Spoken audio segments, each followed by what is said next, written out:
ભરૂચના સામાજિક સંરચના મંચ દ્વારા અંગારેશ્વર ગામે વાલ્મીકી સમાજ પરિવાર પર વિધર્મીઓ દ્વારા અત્યાચાર ગુજરાયો હોવાના આક્ષેપ સાથે કલેક્ટરને આવેદનપત્ર પાઠવવામાં આવ્યું હતું।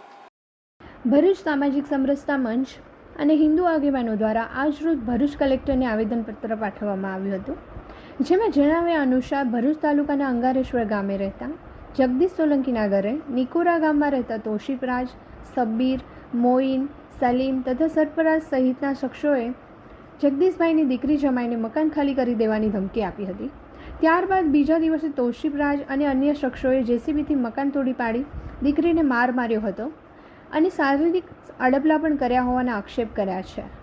મકાન અંગેના મામલો કોર્ટમાં હોવા છતાં માથાભારે ઈસમો દાદાગીરી કરી રહ્યા હોવાના આક્ષેપ કરવામાં આવ્યા છે। ત્યારે આ સમગ્ર મામલે સામાજિક સમરસતા મંચ અને હિન્દુ સંગઠનો દ્વારા ન્યાયની માંગણી કરવામાં આવી છે।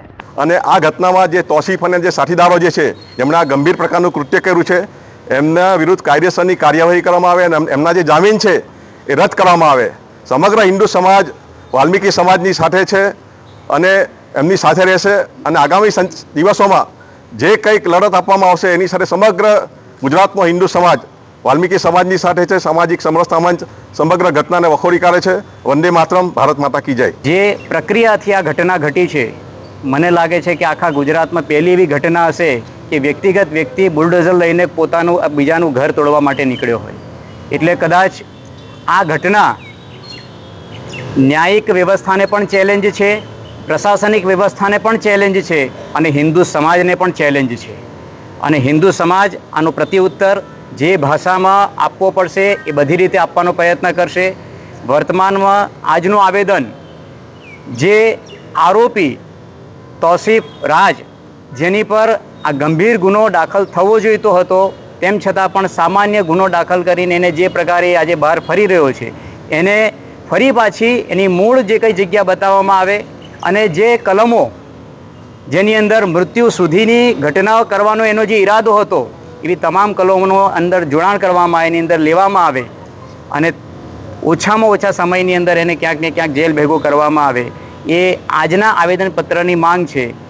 આ આવેદનપત્રના 5 દિવસ પછી જો આ પરિણામમાં કંઈ બદલાવ નહીં થાય તો આગામી સમયમાં ભરૂચ શ્રમિક સમાજ સંપૂર્ણ રીતે પોતાનું શ્રમ કાર્ય બંધ કરી અને વિરોધ પ્રદર્શન કરશે। આ તોશીફ રાજ અને તેના મરતિયાઓ બિંદાસ રીતે છૂટી ગયા છે અને બિંદાસ રીતે આજે ફરી રહ્યા છે।